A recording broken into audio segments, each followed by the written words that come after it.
चुप लगेर बस।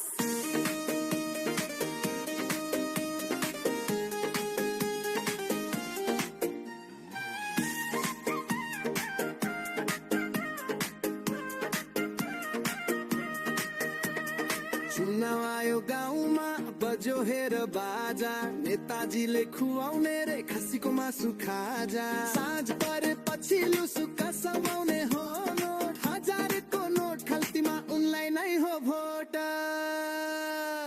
एक कान्छी उनलाई नै हो भोट। यस्तै बुद्धि भएर दुःख पायो नि हेर, छोरा गयो खाडीमा घरमा लाछौ घेरा। मासु र रक्सीमा कहिलेसम्म बिक्ने, राम्रो मान्छे चिन्नलाई कहिले हो नि सिक्ने, बुढा कहिले हो नि सिक्ने।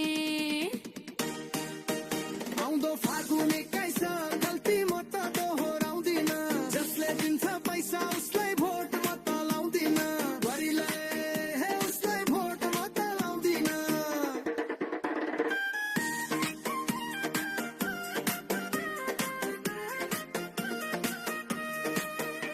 तर सुन न बुढी मेरो कुरा एउटा, खर्च दिएनन् भने कसरी जित्छन् देउता। हामीलाई के मतलब जो आए नि उसकै हो, जसले दिन्छ क्यास मेरो भोट उसकै हो।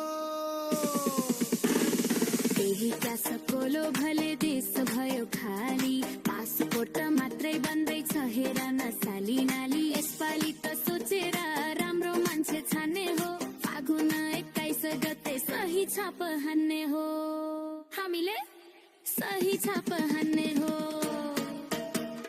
होइन अनि मासु भात चाहिँ नखाने त? खाने, आफ्नै पैसाले खाने, भोट चाहिँ नबेच्ने। ए कुरा त्यसो पो आउँदो फागुन 21